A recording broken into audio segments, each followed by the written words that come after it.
Oh, shut up, Zoom. It's so annoying. Now it tells everyone when we're being recorded. Episode 459 with Dr.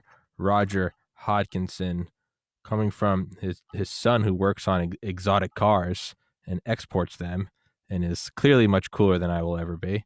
But Dr. Hodkinson, MD from Cambridge, and he has been deemed, as we said last time, he's part of the lower caste. You are part of the untouchables in the eyes of our big tech oligarchs. All hail Mark Zuckerberg, right?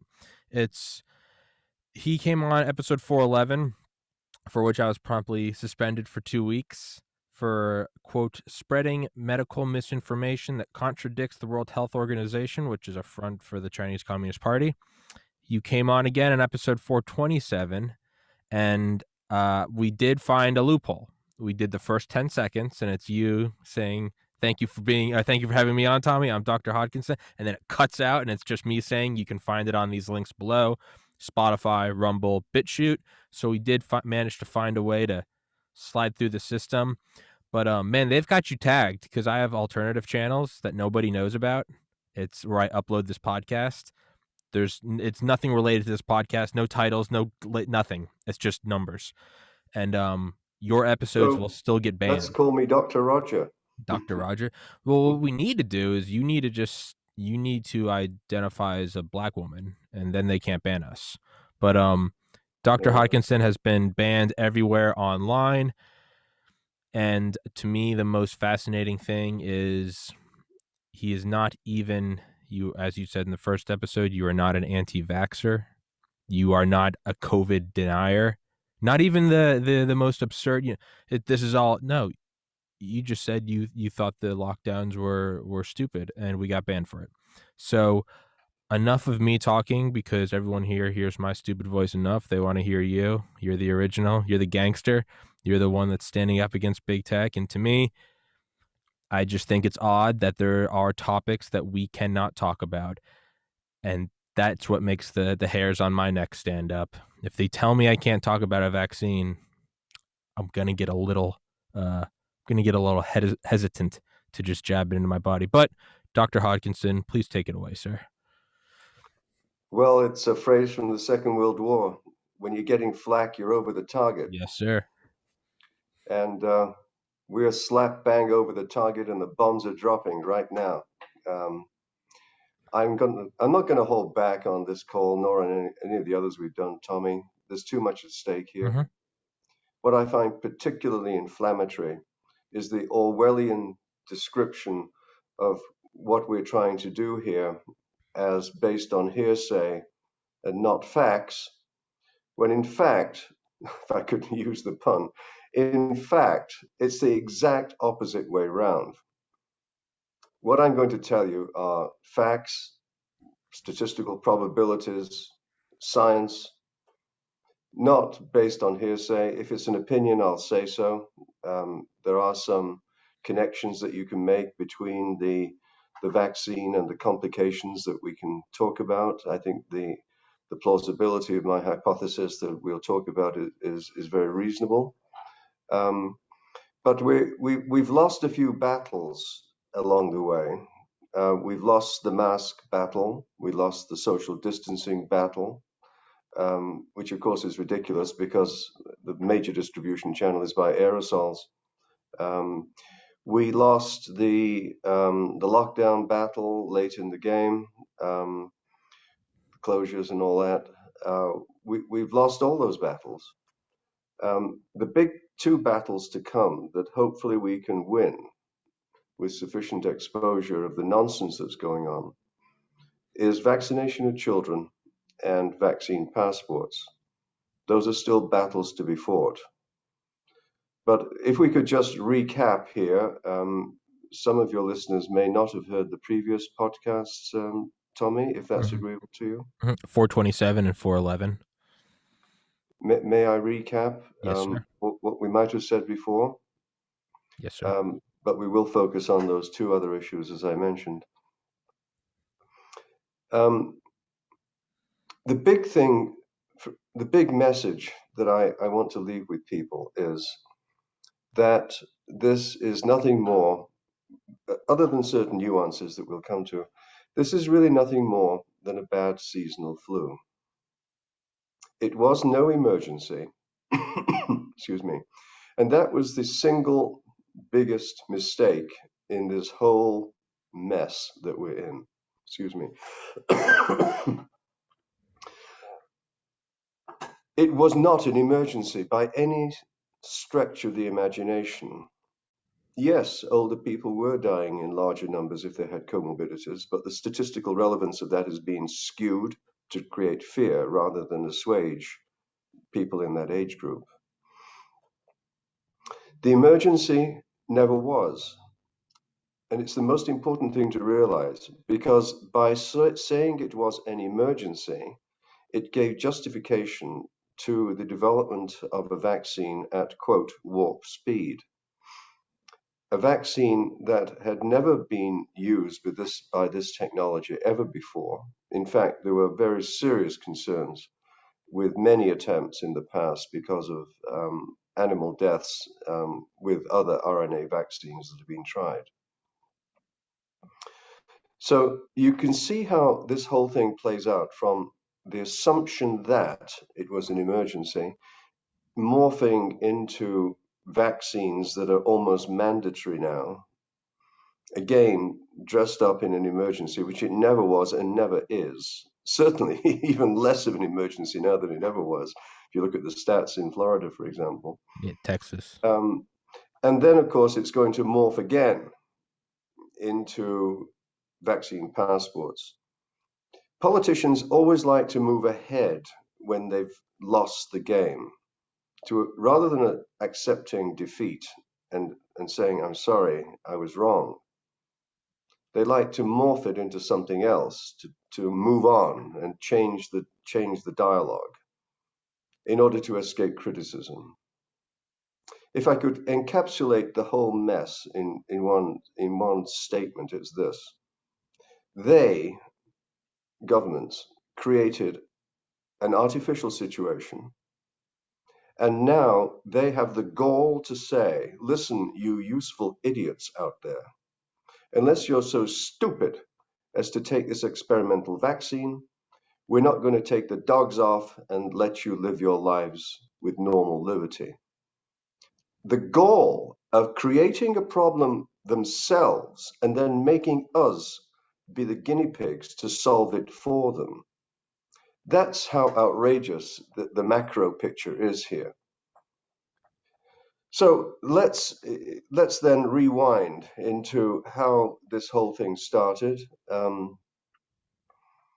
Anthony Fauci, flip-flop Fauci, the guy that's been holding the reins for far too long and controlling just about every dime that's spent on American medical research. He wanted to evade Obama's prohibition of doing gain of function research, GOF. Gain of function research is this bizarre concept that by making a virus more intentionally more infectious, more transmissible, by genetic engineering, by messing around with its RNA and DNA, RNA in this case. The bizarre concept that by doing that, you can somehow study it better and find better ways to treat it.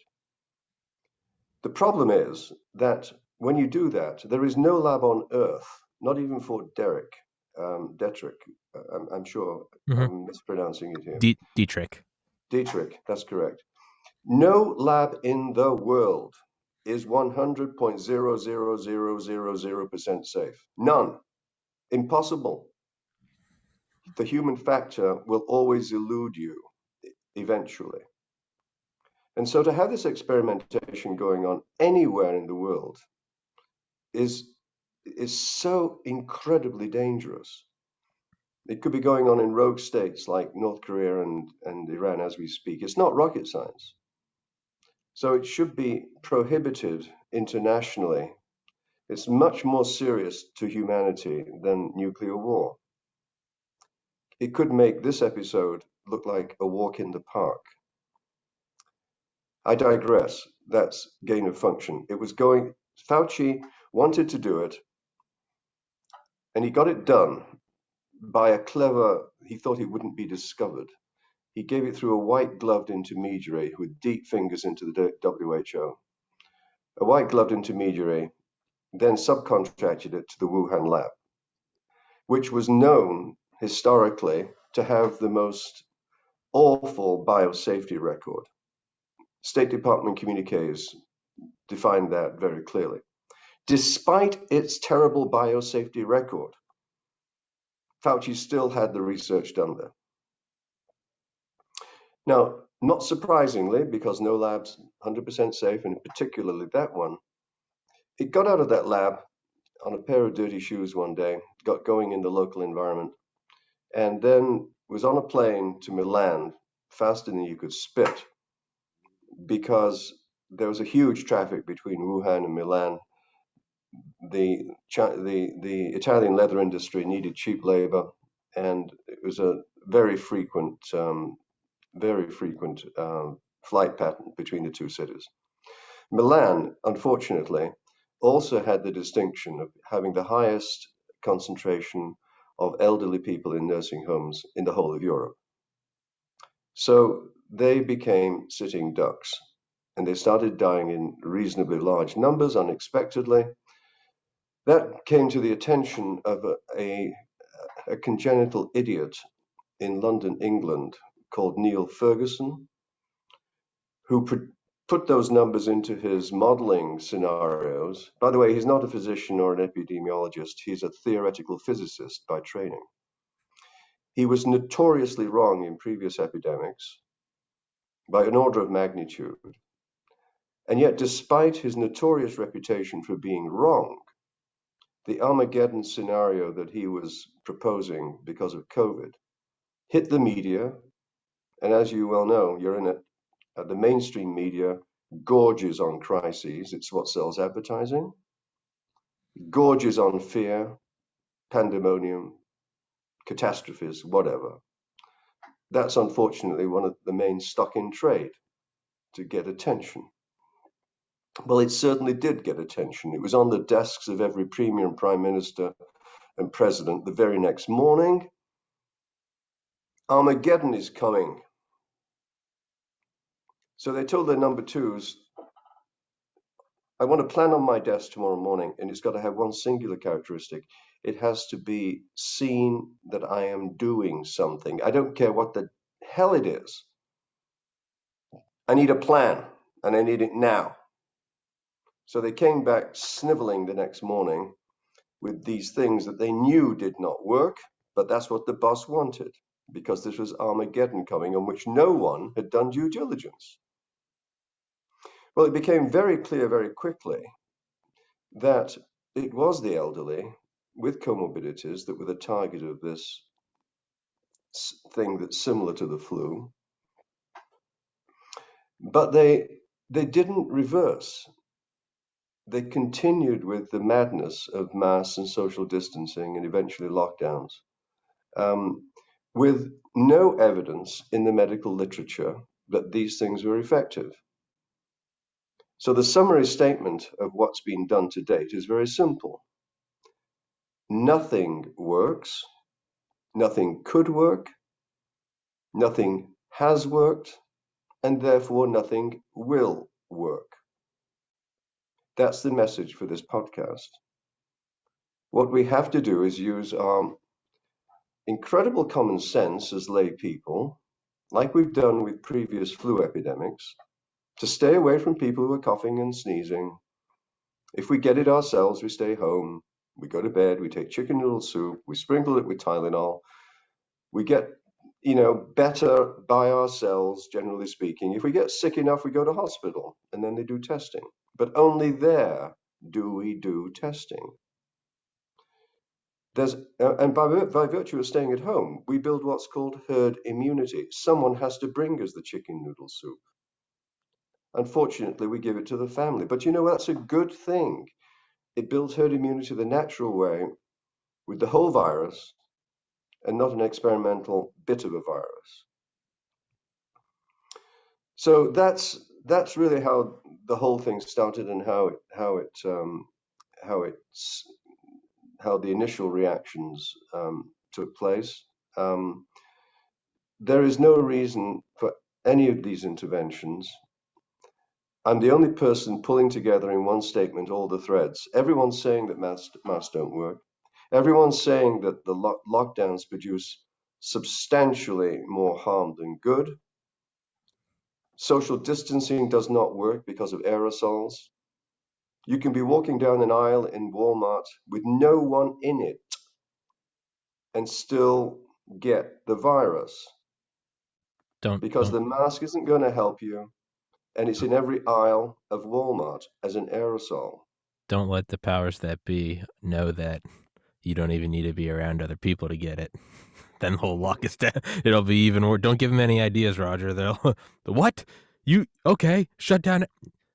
Side note: I went to Walmart last night after a podcast to get some groceries, and a guy walked by me my age, and I realized something about him struck me, and I realized he wasn't wearing a mask.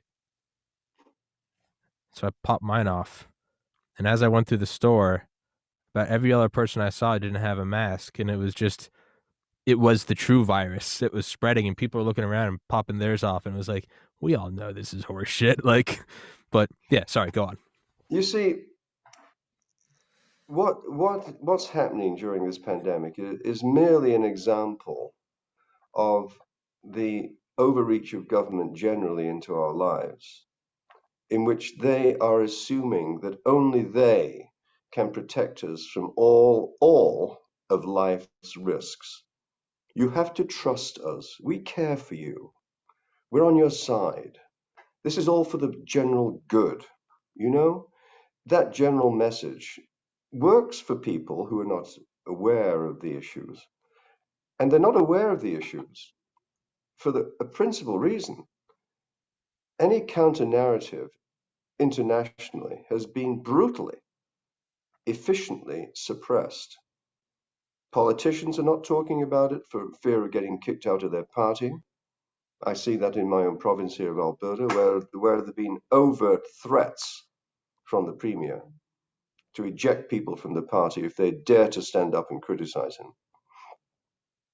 Even to the extent that those politicians have been prohibited from even meeting with the likes of me and other physicians just to give them information on which to make their decisions. Even that has been prohibited under fear of being kicked out of your party. Journalists, mainstream journalists, have been censored. In Canada, our Prime Minister is shoveling bucket loads of money down the throats of mainstream media, and you don't bite the hand that feeds you, do you? They've been bribed into silence. Alternative media, such as yours, gets shut down immediately if interviews of this type are put on YouTube or Facebook or Twitter. That censorship is brutal. But the worst censorship of all is the censorship of the colleges of physicians and surgeons across Canada and similar institutions in the States and internationally, where, excuse me, they are letting physicians know, be very careful what you say. We're listening. That's all they have to say. They have the threat to take away your livelihood, and to get it back is enormously expensive and it can bankrupt you. So most physicians are simply shutting up. Or there can be hospital privileges immediately denied. We don't like what you're saying. It doesn't follow the party line. We want to be woke to the core. So we're cutting off your privileges, which means you can't operate as of now. Have I got your attention yet? So physicians are being silenced internationally as the prime source of information that's counter to this government narrative. So that's why we're in this mess. No due diligence, failure to say I'm sorry, I got it wrong by politicians, and then the amplification of that message by virtue of the absence of any counter narrative from the three usual sources.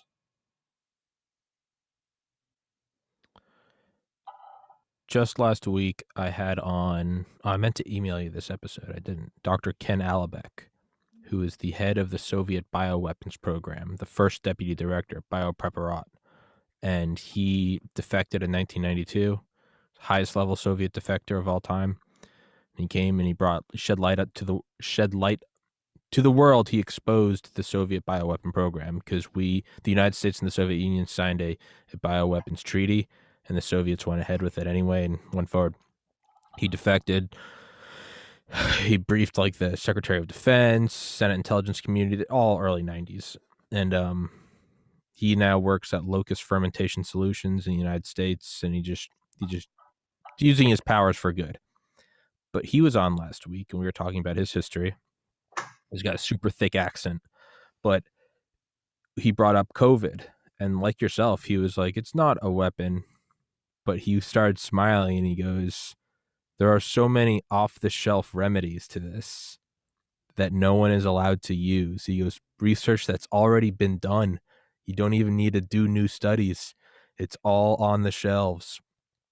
Ivermectin, hydroxychloroquine. And he goes, it seems like follow the money. And I started laughing. And a part of me thought, what if this episode gets censored? What is this guy going to think who defected from the Soviet Union if he gets censored? And it didn't. And I can only imagine it's because the computers didn't understand what he was saying, but because of his accent. But I think I would go one step further to what you said. You said, what's the most effective censorship? And you said that the college campuses and the institutions of learning. I would respectfully disagree and say the most insidious type is self-censorship, because now you're doing their work for them. Mm-hmm. Shutting up. And like you said, alternative media such as this podcast, Mm-hmm. they are brutally effective. I would disagree with one aspect of what you said, Tommy. Sure. I'm not a conspiracy theorist. I do I not believe. I am. I do not believe that this was maliciously released by the Chinese. It was Fauci's idiocy that asked them to do it in a lab with a notorious biosafety record, and it got out accidentally. Oh, I'm with you on that. I don't think it was. If it was intentional, we'd all be dead. No, it's a lousy vehicle to kill everyone anyway. Yeah. And to think that every leader in every country internationally is somehow silently part of this conspiracy is obviously ludicrous. You know, Yeah. the real problem is that these politicians are practicing medicine and they haven't a blank clue what they're doing. Bill Gates. They have to understand that medicine in 2021, despite all its sophistication, is utterly impotent at controlling the spread of this virus. It cannot be done. We have to learn to accommodate to it in practical, common sense ways that we've done with every previous flu epidemic. That's the only solution to this, to realize that we're impotent. And if people are getting sick, that's the point where you need testing, not the type of testing they're doing now with PCR, but by sequencing, with the Sanger method of sequencing, which is the gold standard and has verifiable results. What we do not need is this absurd concept of testing people who are perfectly well, asymptomatic testing, as it's called. Not only is it useless in terms of the outcome of the test, even assuming it's accurate, because we can't do anything to these people, they're well. The point is, it's massively wrong most of the time. On asymptomatic people, it's at least 90% with asymptomatic people. 90% of those results are wrong. They're false positives. These people, though, have contacts, and contact tracing is about a times 10 multiple of that incorrect decision. So you start taking out whole teams of people from the workforce, and you start building a graph in the morning paper that shows climbing numbers of cases. See how dangerous this is. We've got to wrestle it to the ground. You've got to trust us with all these ridiculous things that we're proposing. Well, there are no such thing as cases. That's a distortion of the English language and an intentional lie. In medicine, a case is someone who's sick in front of you. These people are not sick. They're perfectly well, and therefore they are not a case. You see how this thing gets distorted? Every time you turn around, it's putting a spin on things that makes it more severe and more fearful than it actually is. Let me give you an example. Okay, so let's say, Tommy, let's say your granny in hospital with COVID, and let's say it really is COVID. Well, let's ignore the fact that most of the time the diagnosis is wrong. But let's just take that as a given, shall we? Okay, you're granny and I'm your doc. So I walk into you one day and I say, hey, granny, you know, I hate to tell you this, granny, but you got COVID. And your risk of dying of this is 3 to 4 times as bad as it was with the flu that you've had, but it's 3 or 4 times worse than that. Granny would say, whoa, doc, that sounds pretty grim. What are you going to do about it? I could do that another way. I could walk in and tell you this. I'd say, hey, Granny, good morning to you, Granny. You know what? You do have COVID, but I do want to assure you that, you know, when you had the flu, you had a 99% chance of surviving, which you obviously did many times. And with COVID, you've only got you've got a 96% chance of surviving with COVID. Um, you know, and Granny would say, you would say to me, Thank hey, you. Doc, that doesn't sound too bad. When can I get out of here? You see what I mean? Yeah. I'm talking about Okay. exactly the same statistics Okay. expressed in diametrically opposite fashion, Okay. building the fear. Okay. Yeah. It's right. It's Now, older people are dying of this in larger numbers, but they could be protected because they're already in a place that can be quarantined. It's got 4 walls and doors. It's called nursing homes. And there are things on the shelves getting dusty. They're called infection control manuals. That's how we control the spread of superbugs in hospitals. And by definition, by having lived in 4 walls for years, they are all, by definition, vitamin D deficient. They should all be getting vitamin D. They're not all getting vitamin D, even today, as an enormous booster of the immune system and a way of preventing you getting clinically sick with COVID. So, all I'm trying to say is it's a pack of lies, it's gross distortion, because politicians can't put their big pants on and stand up like DeSantis did and say, basically, we are wrong, we're opening up tomorrow.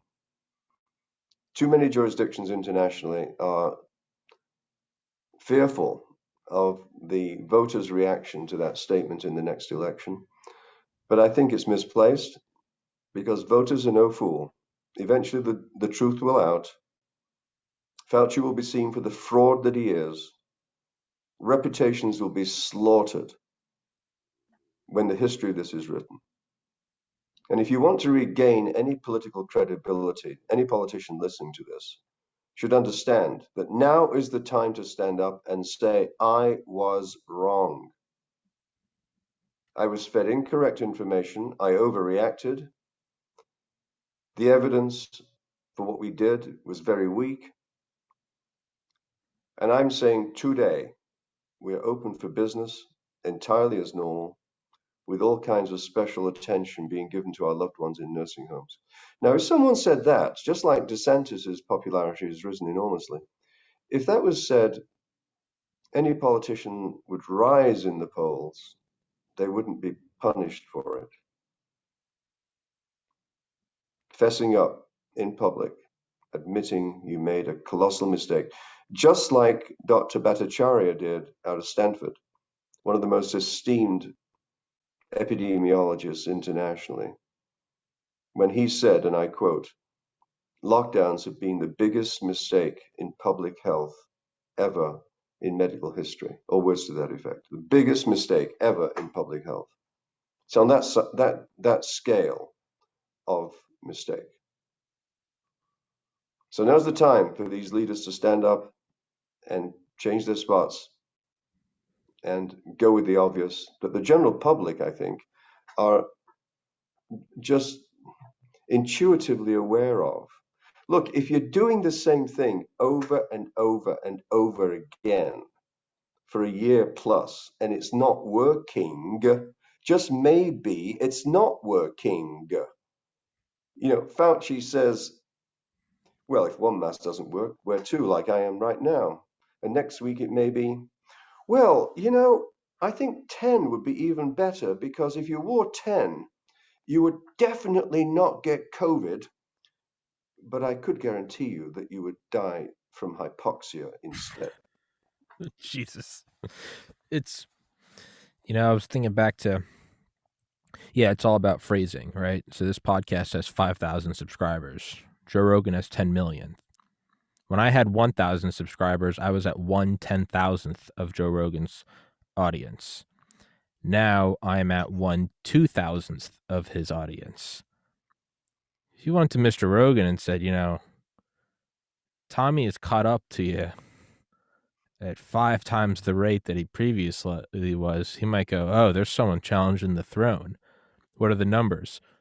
Well, you used to be leading him by 9,999,000, but now you're only leading by 9,995,000. Oh, hit him off.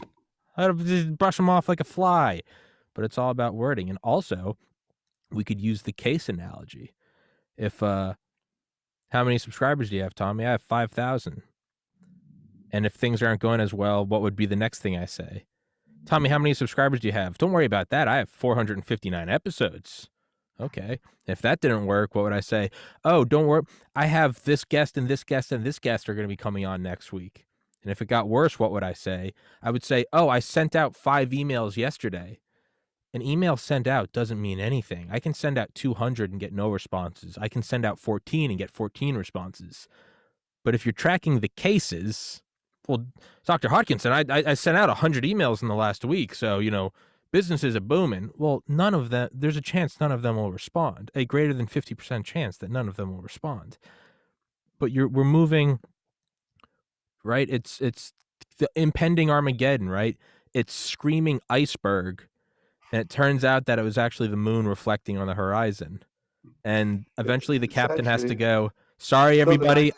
Yeah, right? It's not an iceberg, it's an ice cube. It's not even. It's a reflection of the moon. And eventually Captain Smith has to say, sorry, everyone. I know I woke everybody up in first class when we started lowering the lifeboats.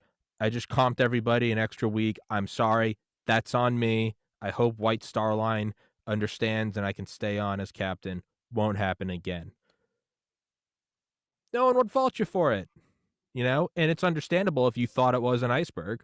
Sure, there's nothing, no one's going to fault you for doing what you thought was right. But when you know that it wasn't, when you now realize it was an illusion, you got to own up to it. You got to. And that realization, Tommy, should have happened within weeks of Ferguson's pronouncement. Yeah. Because the death rate picking off particularly older people with comorbidities was known very quickly. Mm-hmm. Very, very quickly. Younger people are just not dying of this condition. Let's extend that into children, if we may. Yeah. Now, let's get the facts out there, not hearsay. Children are not dying of this condition. In my own province of Alberta here, there's not been a single death under 19. Children are not dying of it. If they get it, it's like a minor flu. They brush it off. It's not significant whatsoever. So why in God's name, if this is a trivial problem for children, are we exposing them to an experimental vaccine that has not been thoroughly tested, is being launched with a brand new technology that's had a terrible history with animal experiments? Why are we doing that to our children now? There's no informed consent here in the schools. It's roll up your arm, get in line, jab, jab, jab, jab, jab, jab, jab, by a nurse who's no clue about the risks that are associated with this. And let me elaborate very specifically on one of the risks with a preamble statement that I am not a scaremonger. I'm an evidence-based physician who's kept his nose clean for his entire career. I've done a lot of teaching. I've set annual examinations for pathologists so that the person reading your wife's breast biopsy is appropriately qualified. Okay, I've had very responsible positions in organized medicine and academia, and I take that my career. I'm very proud of my career. I'm saying that as a preamble because of this. The spike protein that's produced by this vaccination, in some people, is produced in excess because you can't titrate the exact amount needed for an immune reaction. That's been documented last week in a publication that showed the spike protein is identifiable in the blood in people who've just been vaccinated because it's been produced in excess. So that protein, that spike protein, which is the intended purpose of the vaccine to produce an immune reaction, is then floating around the entire body. Now, the spike protein, to do any damage anywhere, even with the virus, we're talking about the vaccine now, not the infection. But when you get an infection, it gets into your system by a receptor called the ACE2 receptor, ACE, like the ace of spades. It has a receptor. It needs to stick to something specific to get into your body. That's how the virus gets into your body. But when you've been vaccinated with this little bit of the virus that's intended to produce the spike protein, that then circulates in some people around your entire body through the blood system. Now, it just so happens that the receptor for the spike protein, the ACE2 receptor, is well expressed on the inside of every blood vessel, arteries, capillaries, and veins. And that is the probable mechanism by which many people are now coming down with these thrombotic events, these blood clots in the brain, in the legs, and so on. But more importantly, that ACE2 receptor is heavily expressed in the placenta and the testis, not in the ovary, in the testis. In other words, we have the potential here of fertility issues. And we're injecting this stuff into children. I hope you get the drift here. This is enormously risky. I hope doesn't have any consequence, obviously. But this is in the literature. This isn't just come out of the woodwork. The distribution of the receptor for spike protein has been well described. The distribution of ACE2 has been well described in the literature. And it's in the male testis, not just in the testis, but it's in the cells that are producing spermatozoa in the testis. We call them spermatogonia. You could look it up. It's the nursery cell, if you like, the one that produces the spermatozoa. Now, sperm counts have been dropping for unknown reasons dramatically over the last 20 years. 40% drop. No one can explain why. It's a matter of record. Do we need an additional hit on male fertility because of this unintended consequence? The last time I checked, pregnancy takes 9 months. How could you conceivably, and that's an unfortunate choice of word, how could you conceivably rule out fertility issues if you've done a trial for 6 months? It's impossible. That's why vaccine trials continue for a number of years before they're released to the public. So there's an enormous potential risk here, particularly for male fertility and for female pregnancy. The pregnancy issue may just be a one-time hit, sadly, on a pregnancy that's underway. And there are reports of increasing miscarriages during post-vaccination. But the hit on the testis may be permanent. We don't know. We certainly know that during the SARS epidemic, the previous coronavirus epidemic, with many fewer people that got sick, but with a higher mortality rate, we do know that some men came down with orchitis, which is the technical medical term for inflammation of the testis. That's a matter of record. So the evidence is there that it's a potential risk. SARS had the same spike protein to attach to the ACE2 receptor. So I hope you get the drift here. Massively risky for children. They're now being injected as young as 12, 13 because of legislation that's assumed that they are capable of making important life decisions at that age, which I think is outrageous. How can a 13-year-old make balanced decisions on something as important as this, especially when they're not being told anything? They're just being told to roll up your sleeve and they're jab. Next. Yeah, how can kids make an informed decision when, as a 30-year-old adult, I'm not allowed to talk about it? And in Canada, this is how invidious, how terrible it is. They're actually being bribed with ice cream. Jeez. Get your vaccination and you get a free ice cream, or in Britain, it's a lollipop. And I obesity mean, is a comorbidity of COVID. and they're expecting children to say no when there's enormous peer pressure. Schools are now saying, listen, if you want to come back to school in September, you've got a decision to make. Either you get vaccinated or you wear a mask. Well, do we want two groups of children in classrooms, one with masks and one not, with the ones not wearing masks saying, "Oh, I'm staying away from you because you're dangerous. I might take it home to Granny." Do we want that going on in the classroom? Middle school is vicious enough. We certainly don't want that. It's despicable. Children are not dying of this condition. They're brushing it off. And we should not be subjecting them to very serious potential complications with an untested virus. It's as simple as that.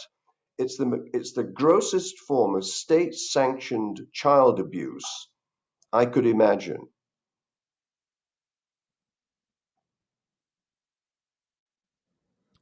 Didn't Webster's dictionary change the definition of vaccine so that the genetic therapy going on right now would technically be a vaccine? I'm pretty sure that they changed the definition because I've heard that debate, and I don't think it's very relevant, Tommy, to be honest with you. the point is what I want to say is like, so even they know that they know it's not a vaccine. That's what I mean. Is that's why I think it's relevant. Is they're changing the actual definition to fit it in. Again, why do you gotta bend the, if it's truly this bad of a disease and we all need the vaccine? Why do you gotta offer candy to get it? Why do you have to change the definition? Why do you have to squash videos online that talk about it? To me, that's all the shit that makes the hair on my neck stand up. If hey, what's air goring? Where are these trains going? They're going out into the woods. You're going to a camp so you can concentrate. Okay. I don't think it's a meaningful debate, Tommy. Okay, fair enough. It's an agent that's intended to produce an immune reaction. Let's leave it at that. Sure. Is it a brand new method? Yes. Is it incredibly clever? Yes. Okay. It's actually brilliant. Okay. The technology that's gone into this is unbelievably sophisticated. Okay. Does that mean it should be used? Absolutely not. It could be the way all vaccines are produced in the future, and I'd take my hats off to them. But show me the data. Okay. It's risk versus benefit, and that's not being done for pregnant women and for children.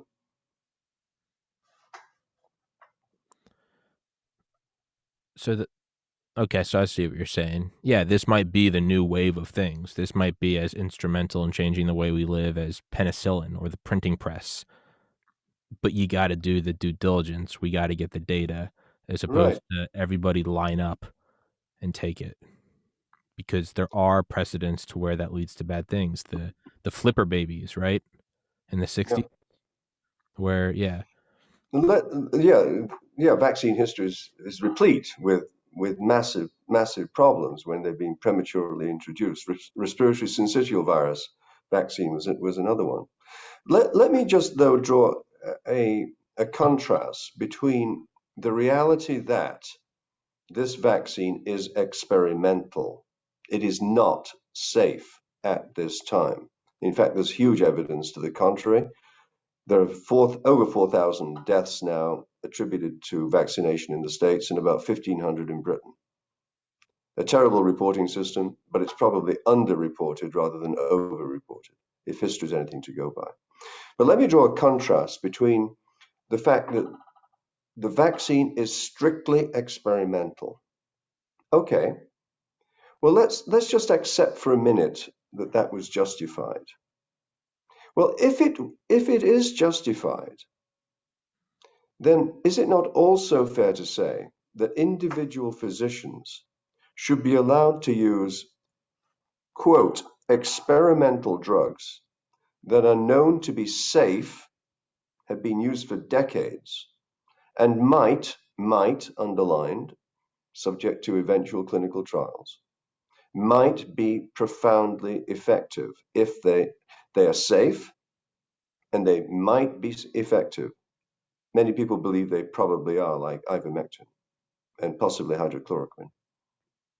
So you can see the contrast here. On the one hand, they're saying it's an experimental vaccine and you're going to take it, but we're not going to allow physicians to prescribe safe experimental drugs to treat it.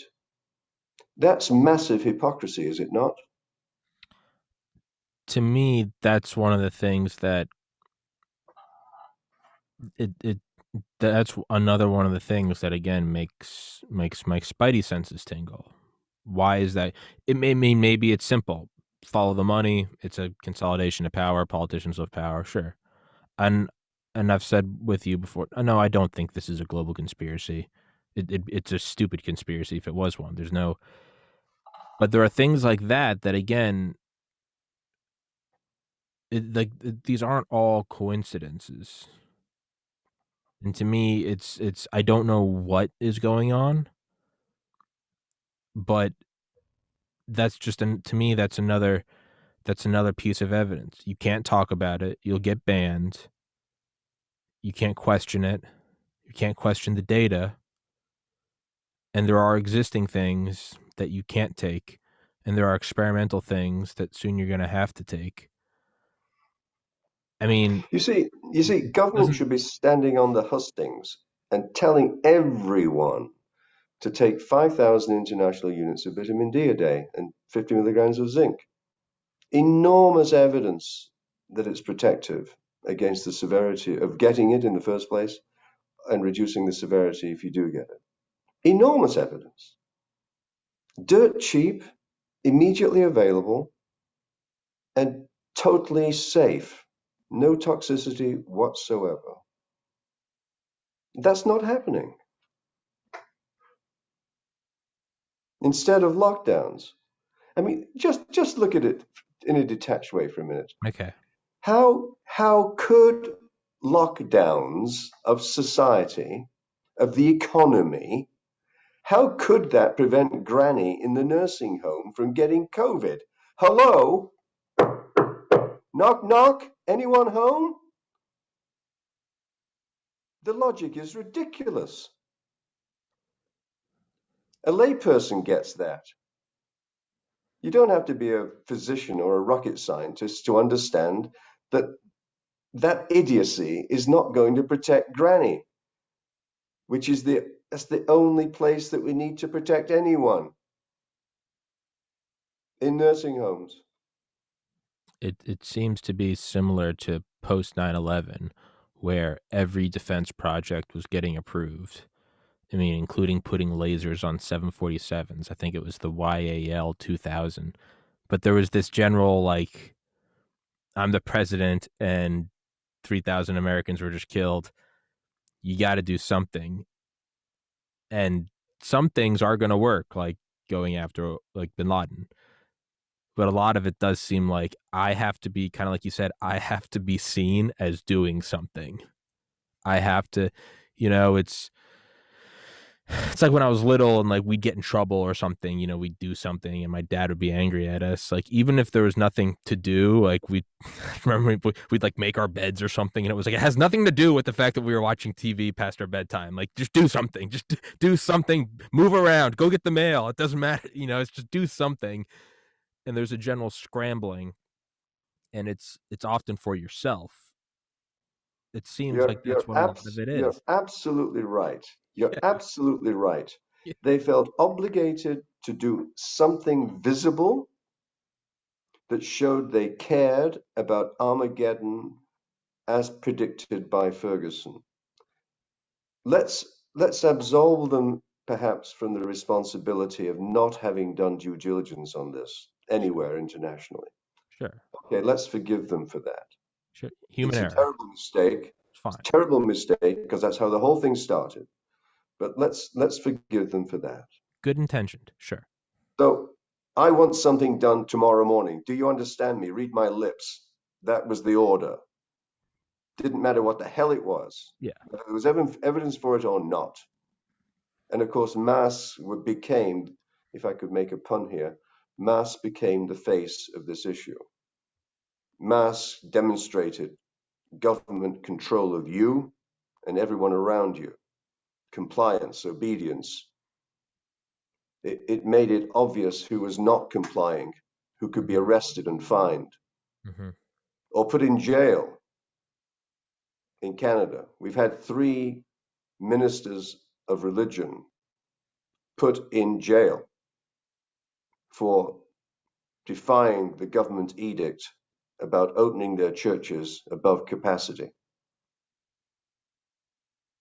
We actually have a chain link fence around one church. Mm-hmm. It's very close to where I live. One of those pastors was arrested by a SWAT team on a busy road in the rain, was forced to kneel on the road with cars going by, had handcuffs put on him, and he was dragged and literally thrown into a cruiser, and then put in a cell with a concrete bed, no blankets, and the light on overnight. Does that sound like the jackboots of a fascist state to you? It does to me. And they're getting away with it. I say to every church leader that may be watching this, stand up for your flock. I'm not a religious person, I'm an agnostic. I used to go to church with my wife in the time that I call BC, before COVID. I used to listen to the sermons, I enjoyed them. Sure. But the church has gigantic power if it uses it in a way that everyone does the same thing at the same time. If all the churches were to open up this Sunday, put their standards in the ground, and say, we're all opening up at maximum capacity, and we dare you to stop us, all of them, the state would crumble. The state would not take on the church. So I say to every church leader watching this right now, You've got to be as brave as these 3 pastors in Alberta who were thrown in jail, because that's what Jesus would have done. He wouldn't have hidden behind some column in a temple. He would have been out there demanding that this idiocy stops. And you've got to stop hiding behind your pulpits. Praying doesn't work. It's failed. You've got to take out the cudgels and stand up for your flock, because that's your job. And if you do that, you'll exercise enormous power on politicians.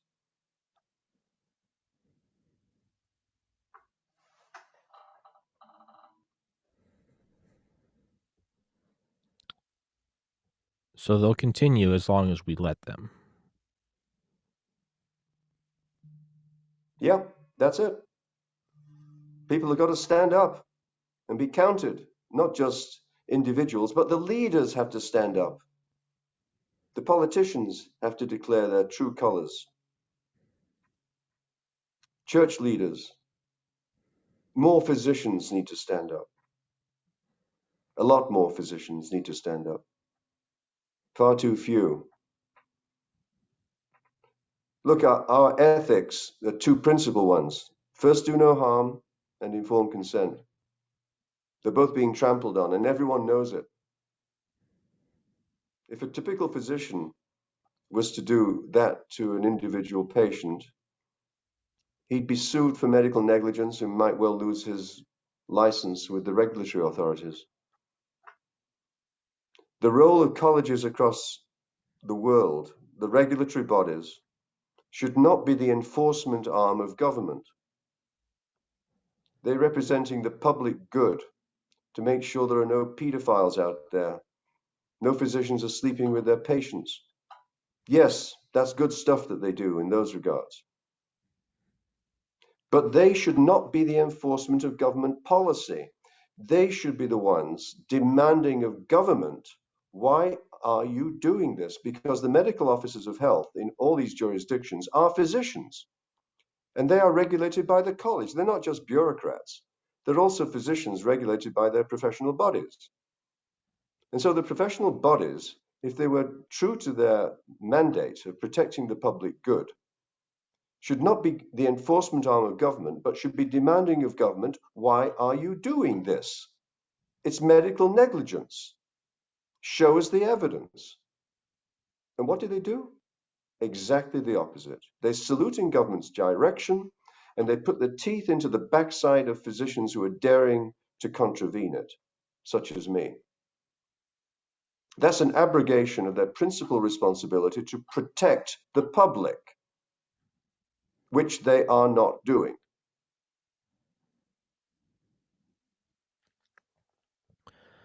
So what can the average listener do? Because the vast majority of people listening to this have a job. They're not physicians. They're not church leaders. They're not politicians. They're just 25-year-old guy going to the gym, or a 30-year-old woman just, I don't know, going to get gas. Like what can the average person do? Okay, let's make the list. First thing that you can do is to connect with your political representatives at a state level and at a federal level. Meet with them with a mask, of course. Demand that they ask those questions of the people that are enforcing these mandates, usually at a state level. There's enormous variation, I know, between states, but there's no reason why every state should not copy the lead of DeSantis in Florida. Second thing that you can do at a very personal level, particularly with respect to children, is to have a lawyer draw up what's called a notice of liability. It's a legal document presented to your children's teacher, the school principal, the superintendent of the school board, and all the members of the school board that govern the superintendent of the school board. These people need to be put on notice in a very formal way that should something terrible happen to my child as a result of the vaccination that you're essentially forcing on them, I am telling you that you are personally responsible and you may well be sued as a person, not as a representative of your school. Now, most of these people will never have received a letter like that. And it's very difficult now to buy insurance against that type of accusation. So many of them will be going naked without any insurance. Mm-hmm. And it will be a salutary shot across the bow for many of these people, shivering in their boots, to be brought to the realization that they individually could be held responsible because they will not have the defense of being ignorant. They will have been told exactly why these complications could happen, and therefore ignorance will be no defense. I've seen some nurses, not personally seen. I think there's someone driving by on a lawnmower outside. I've seen nurses in articles online about hospitals requiring all their staff to get vaccinated, and I've seen nurses stories about them at least saying sure, but they get the notice. What is it? The notice of liability, personal liability, whatever. Have their lawyers draw something up that says yeah, it's fine, but you got to sign this, and they say it never gets signed, and they don't have to get the vaccine. As soon as you bring that in, it's kind of you call their bluff. You make them cross the Yeah. Rubicon, and none of them want to. This will get eventually tested in court, and it will be seen as gross discrimination against those that are choosing not to be vaccinated. But that will take time, unfortunately, for those decisions to come down, and it may well be appealed to the highest level in each state and even the Supreme Court. Mm-hmm. But in the meantime, we have a lineup of kids with their sleeves rolled up. And once that vaccine gets into them, it can't be pulled back. Mm-hmm. That's the scale of the risk. I emphasize, I'm not a scaremonger. I'm not trying to drive fear. Sure. What I am trying to drive is an understanding of the fact that this is currently not safe. Whether it's a general English understanding of the word safe or a medical definition, it doesn't matter. These vaccines are experimental, not needed, and totally reckless, especially when given to children. It should stop immediately. And the vaccine manufacturers have, right? They're not legally allowed to be held liable, correct? What business would react adversely to this offer? Look, Oh no, it's brilliant business. here's a few billion dollars. Here's a few billion dollars to develop something that once you've developed it, you can make billions more from. And when you've done all of this, we're saying that you can't be prosecuted for anything. What government, what business Turn wouldn't that bat down. your hand off? Yeah, right. Yeah. Remember those Samsung phones that like 5 years ago were exploding because the batteries? Well, they got sued to the moon and back. But imagine if someone said, "Hey, I need you to Operation Warp Speed. I need you to produce 300 million phones in the next month." Sir, Mr. President, some of these phones might explode on 747s, on subways, on buses, and nurseries. It's fine. It doesn't. Here's the law. Signed the president. You can't be held liable. Fire it up. Fire it up. Crank them out. They might explode with the power of a small hand grenade. Send them aboard. Doesn't matter. We're good. I mean, I get it from their standpoint. Sure. Who's going to tell them no? Not gonna scoff at them because they took advantage of a loophole. But man, yeah, don't forget that the vaccine company, the pharmaceutical companies are legally they're not able to be held liable for any adverse reactions you get from this vaccine. So anyone listening, just remember that. You can't sue And and they have a terrible history of being honest with the FDA. Yeah, I mean, come on. Like, don't forget the Sackler family heavily lobbied individual doctors to get them to prescribe Oxycontin, and we know where that went. They'll do it. Yeah. They'll make billions of dollars with a Yeah. smile on their face as you're searching for your next bag of junk under an overpass because you can't afford the Oxycontin anymore. It's these people, the ones that got on TV and said, "Hey, there are WMDs in Iraq. We got to go in now." Mhm. Okay, 20 years later, hey, our bad. I know we spent $6 trillion, lost 5,500 American lives, and killed 1.5 million Iraqi civilians. Hey, it was a big oopsie. But this time, we're telling the truth. All right? We're telling the truth this time. It's not similar at all. Shut up. Take the vaccine. Don't question it. So let's repeat. Okay.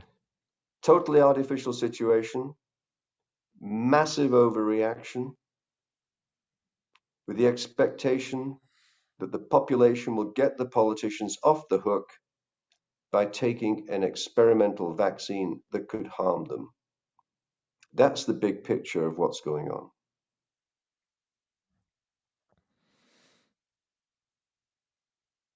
And vaccine passports are, of course, an extension of that. Um, essentially what they're saying is, of course, we would never insist that you take the vaccine. That's your personal freedom, isn't it? That you used to have. That's fine. You don't have to take the vaccine. But you won't be able to travel. Make your own mind up. Oh, boy. All for something that's no worse than a flu? Are you off another planet? To be so discriminatory? And the craziest part is this, of all the crazy things we've discussed in the last hour, is that this episode can't even be uploaded to YouTube. It will be on Rumble and BitChute and Spotify. If Yep. that's not the cherry on top of the whipped cream on top of the sundae, and everything we just said, you can't even talk about because you're too stupid to think for yourself. Yep. Yep. I mean, as I say, the hairs stand up. If none of this was a problem, there would be allowed to be open discourse about this. And Mhm. like every other idea, it would die in the free marketplace of ideas. Because Right. eventually someone would step in and say, that's not the case. And they'd show that COVID has a 99% lethality rate. And you go, oh, maybe I should get the vaccine instead of listening to Tommy's podcast. In an open marketplace of ideas, yes. It's yes. A doctor can go, hey, smoke Marlboro Reds. When an open society, you can go, everyone I know that smokes those dies. And the But free, Tommy, be careful of what you wish for. uh-oh. If the mainstream media was honest, there'd be no need for Tommy's podcast. That's very true. That's very true. No one will be tuning into this thing. Actually, screw it. Keep the hoax going. Keep the hoax going. Send out more vaccines. Lockdown. We need another year of lockdowns because this podcast needs to survive. I'm on board. I'm on the inside now. I'm perpetuating the hoax. Yeah, I mean, to me, it's if all these things that you and I said this episode were just fear-mongering conspiracy theories, you would let it out and you would let it die in the free marketplace of ideas. Mhm. Whether or not anything we say is true or not true, the very idea that you have to squash it like a game of whack-a-mole. Mhm. Are you talk to your spouse? Are you cheating on me? No. Can I see your phone? No. Just Hey, prove me Tommy, wrong. Prove me wrong. Tommy, Tommy, listen to Yeah. this. We get physicians in this province, we get a communication from our college. It's called, if this isn't an Orwellian term, it's called the messenger. Oh, yes, it's got messages, all right. That one that said, be careful, what you talk about, make sure it's based on fact, not hearsay. I forgot to mention, he actually had the gall to continue that sentence with this statement. And be careful what you say to your neighbors. To your neighbors. That's one step short of saying, we know what you're thinking, as opposed to what you're saying. Physicians are not supposed to lean over the fence and talk informally to their neighbors about what they really think about. That's how extensive this intimidation is. It's petrifying for an individual physician. At a certain point, should we just cut out the middleman and start talking German? Should we just stop beating around the bush, everybody? Get your vaccine number tattooed on your forearm. Yeah. No, Dommy, it'll be in the middle of your forehead. It has to be obvious to everyone walking down the aisle in Walmart. Yes. Because people will avoid you if they don't see the tattoo. Yes. You're a leper. Yes. It's, again, if everything Dr. Hodkinson and I was saying was bullshit, let the idea die in the free marketplace of ideas. People would unsubscribe from the podcast. No one would come on my show. And all right, and I would get the message and I would change tact. When you're too stupid to listen to this and YouTube has to squash it because we verbatim from their emails are posting information that contradicts the WHO. I don't know. Think for yourself. Why can't this be talked about? You can get online and talk about 9/11 conspiracies.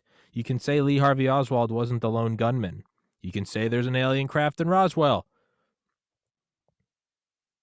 But you can't talk about this. It makes you think. And I guess we'll leave it at that. It's not just alternative media getting dumped. There's recently been an expose of the algorithm that Facebook is using in order to identify what they call vaccine hesitancy. Oh yeah. No, I love that Orwellian semantic twist. Yeah. So any Facebook post that triggers this algorithm that implies that you're opposed to the vaccine or drawing attention to its risks, you don't get posted, and you don't even know you've not get posted. Whatever the term is for that, you're silently censored. You don't know that you've been censored. Shadow banned. Yeah, shadow banning. That's it. Yeah, yeah. So it extends to even individuals trying to communicate with each other, not just politicians and doctors. Everything is being shut down intentionally, methodically, efficiently. Never forget These do-gooders, these billionaire do-gooders who want to tell us what to think and talk about. Who all also hold eugenic ideas and opinions. Who knows? No, I mean openly talk about that there's too many people. These are the ones that control the dissemination of information, are the ones that think there should be less of you. Yeah, that maybe, but well, hey, let's not forget. Have you ever seen? Gates it's been that concept's been attributed to Gates. Have you ever seen actual documentation of him saying it? He gave a speech. I don't think it was TED Talk. I think he gave an original TED Talk about a coming pandemic. But he did talk about the trajectory of growth of the human population and how it needs to be wildly curbed. He gave it in, I think, the late 2000s.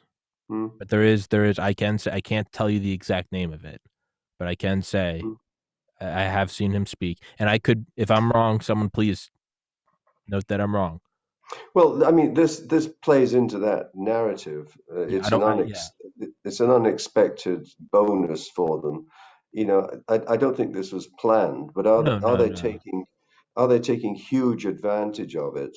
Absolutely. And it's obviously despicable that they are taking advantage of it. But I don't believe that they instigated it. No. I think it's much more it's like a 9/11 or like a Pearl Harbor conspiracy. Like there's evidence to say that we knew of an impending attack and we let it happen so that we had reason to enter the war. It's not that the U.S. bombed. Or it's the same thing about 9/11. It's not that we did it. It's just that someone saw it and said, we could use this. I don't think it's Occam's razor. It's not that there's some mastermind with his mustache. Haha, we're gonna release a no. You see a thing come up, and like a business mind, you see it and you see the advantage. You see the wave cresting. You go, let's catch that wave.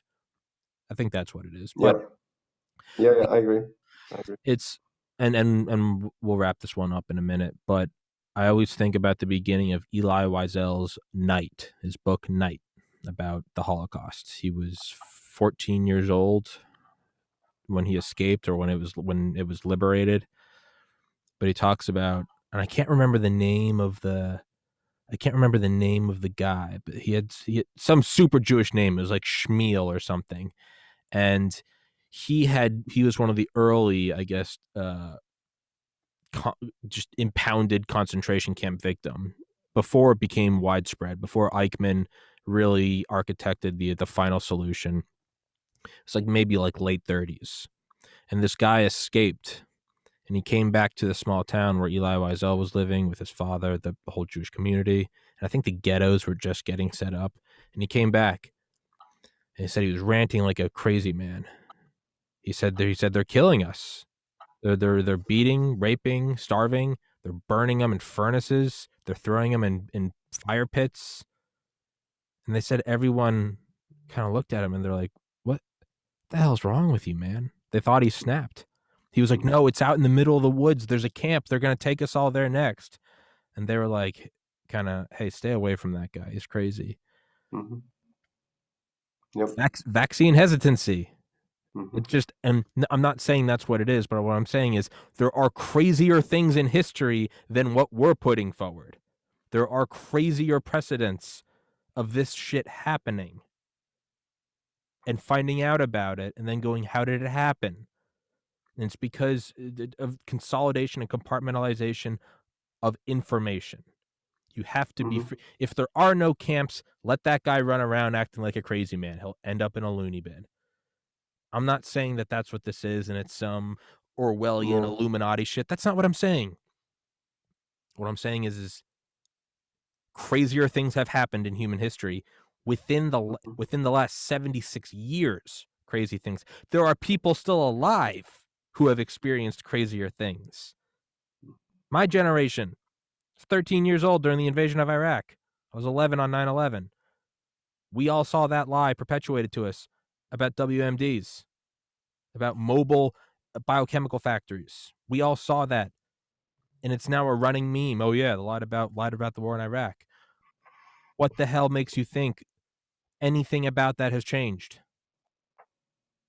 So let me tell all your lay listeners one last thing, Okay. Tommy. Okay. You don't know much about all of this, but let me tell you this. Your gut instincts are dead on. It's all fake. It's a hoax. It's deceit. Let me pull up. What you've been sensing intuitively is dead on right. And you're to be congratulated on figuring that out without listening to me. I'm just hopefully confirming what you've already decided. 4-star general and former Secretary of Defense General James Mattis. Intuition is nothing more and nothing less than recognition. What he says is when a master chess player gets a gut feeling, it's not that it's some ethereal spiritual thing. It's that his mind, over thousands and tens of thousands of chess games, has all the information and it recognized a pattern. On the conscious level, he may not be able to say what it is, but something back in the background, something in the machinery is going, that's the move, that's the move. And it might not be a year later till he goes, oh, that's how I recognized it. Intuition is nothing more and nothing less than recognition. Former Secretary of Defense James Mad Dog Mattis. if it hasn't worked for a year, just maybe it's not working at all. Or maybe we just need to triple down. Maybe. Maybe we need to push it farther. Maybe we just haven't pushed far enough. We need COVID camps. That's what we need. Yes. I hear you loud and 10 clear, masks. Dr. H. We need I get it. We need to start killing everyone. Loud and clear. I got the orders. Another quote from James Mattis: if you're an adult and you have not read hundreds of books, you are functionally illiterate. Learn from history, or we're bound to repeat it, and if that's the case, we get what we deserve. Dr. Hodgkinson, I kept you for 30 minutes longer than I said I would, so I appreciate your patience. As always, it's a pleasure. I love hosting the content that I'm not allowed to. I love doing what I'm not allowed to. That's the true fun and rebelliousness. That's the punk rock. So you don't have a say in it. I love speaking to the American flag. Yes, sir. You don't have a say in the matter. We will be doing a part 4. We've been doing about once a month. I say we keep with that Sure. We'll keep with that schedule until we're eventually jailed. I look forward to that, Tommy, and I thank you for the opportunity of Yes, sir. spreading the truth Yes, sir. over fear. We have to counter the fear. Yes, and sir. try and educate people that their gut is right. Intuition is nothing more and nothing less than recognition. 4-star General, Secretary of Defense, General James Mad Dog Chaos Mattis. Dr. Hodgkinson, thank you, sir. God bless America. Tommy. God bless everybody. Think for yourself. You are smart enough to think for yourself. You're not a stupid peon. You don't need it from the glorious leaders to tell you what to do. Be your own person. And if I'm wrong, and if anything we have said on this podcast is wrong, please post it in the comments. Tear us up. Send me an email, tommyspodcast@gmail.com. Prove us wrong in the free marketplace of ideas. And I'm not saying that sarcastically. Please, let's get to the bottom of it. Don't live in fear. Do what you want. God bless America. Dr. Hodgkinson, thank you so much, sir. You have a good one. Thank you very much. Yes, sir. Bye. Bye-bye.